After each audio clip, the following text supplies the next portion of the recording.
കെഎസ്ആർടിസിയിലെ empanel ജീവനക്കാരെ സ്ഥിരപ്പെടുത്തുന്നതിൽ വൻ അഴിമതി നടക്കുന്നതായി ഞങ്ങളുടെ തിരുവനന്തപുരം ബ്യൂറോ റിപ്പോർട്ട് ചെയ്യുന്നു. സ്ഥിര നിയമനത്തിനായി പുതുക്കി തയ്യാറാക്കിയ ലിസ്റ്റിൽ വ്യാപകമായ ക്രമക്കേട് നടന്നതായി റിപ്പോർട്ടിന്റെ അന്വേഷണത്തിൽ വ്യക്തമായി. വിദേശത്ത് ജോലിക്ക് പോയി സമീപകാലത്ത് തിരിച്ചെത്തിയവരും സർവീസിൽ നിന്നും നീക്കം ചെയ്യപ്പെട്ടവരും ലിസ്റ്റിൽ ഇടം നേടിയിട്ടുണ്ട്. Reporter investigation.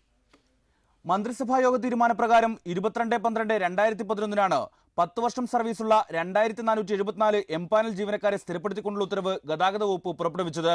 ഈ ഉത്തരവിന്റെ ചുവടുപിടിച്ച് കെഎസ്ആർടിസിയിൽ 2012 ഏപ്രിൽ 11 വീണ്ടും ഒരു ഉത്തരവിറങ്ങുന്നു.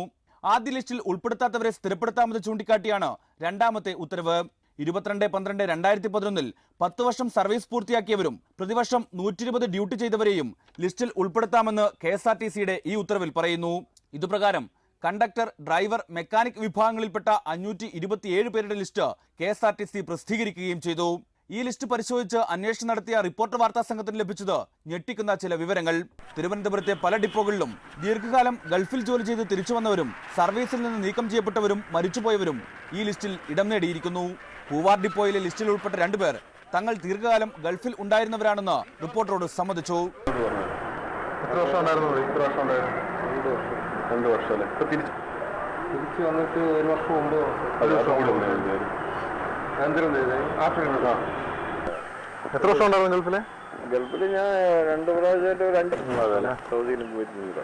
നെടുമങ്ങാട്, വെള്ളനാട്, വിതുര ഡിപ്പോകളിൽ ഞങ്ങൾ നടത്തിയ അന്വേഷണത്തിൽ ലിസ്റ്റിൽ ഉൾപ്പെട്ട പലരും ഗൾഫിൽ ഉണ്ടായിരുന്നവരാണെന്ന് കെഎസ്ആർടിസിയിലെ ജീവനക്കാർ തന്നെ വ്യക്തമാക്കി.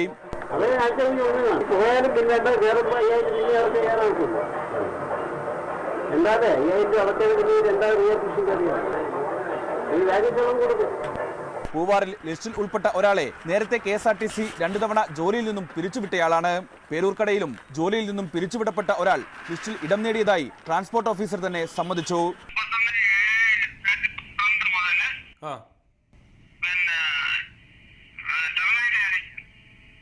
ടെർമിനേറ്റ് ചെയ്തിട്ടുണ്ടല്ലേ? പാപ്പനംകോട് നിന്നും ലിസ്റ്റിൽ ഇടം നേടിയാൽ മരിച്ചുപോയിട്ടും അതേപടി ലിസ്റ്റിൽ തുടർന്നു. ഇതിന് ട്രാൻസ്പോർട്ട് ഓഫീസറുടെ വിശദീകരണം ഇങ്ങനെ: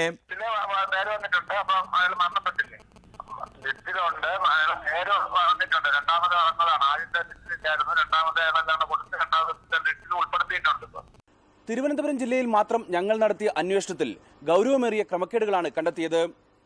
മറ്റ് ജില്ലകളിലേക്ക് കൂടി അന്വേഷണം വ്യാപിപ്പിച്ചാൽ ഒരുപക്ഷെ ക്രമക്കേടിന്റെ വ്യാപ്തി ഇതിലും വർദ്ധിക്കും. അഴിമതിയുടെ പിന്നാമ്പുറ കഥകൾ ഒരു വലിയ അന്വേഷണത്തിലൂടെ മാത്രമേ കണ്ടെത്താൻ കഴിയുകയുള്ളൂ. ക്യാമറാമാൻ സജികുമാറിനും പ്രസാദ് ഉടുമ്പശ്ശേരിക്കുമൊപ്പം രതീഷ്, റിപ്പോർട്ടർ, തിരുവനന്തപുരം.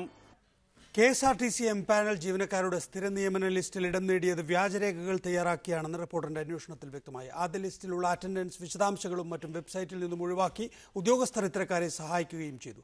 അതേസമയം ഡ്രൈവർ തസ്തികയിൽ ഉൾപ്പെടെ PSC ലിസ്റ്റ് പ്രസിദ്ധീകരിച്ചതിന് ശേഷം വീണ്ടും നിയമനം നടക്കുന്നതും ചോദ്യം ചെയ്യപ്പെടുന്നുണ്ട്.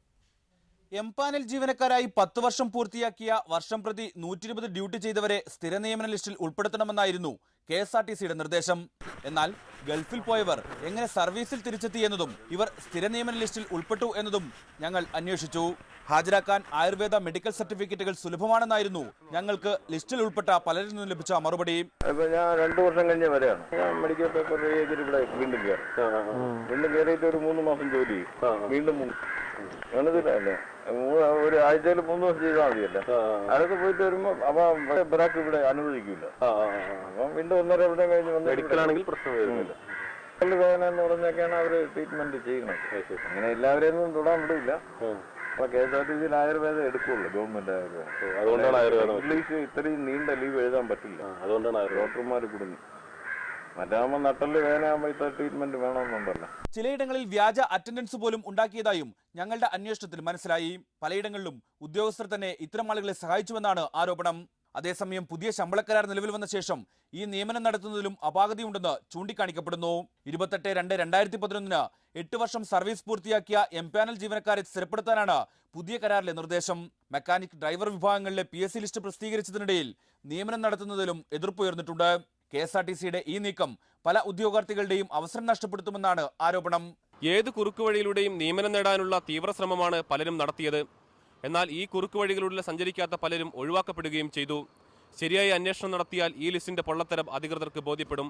ക്യാമറാമാൻ സജികുമാറിനോടൊപ്പം പ്രസാദ് ഉടുമ്പശ്ശേരി, റിപ്പോർട്ടർ.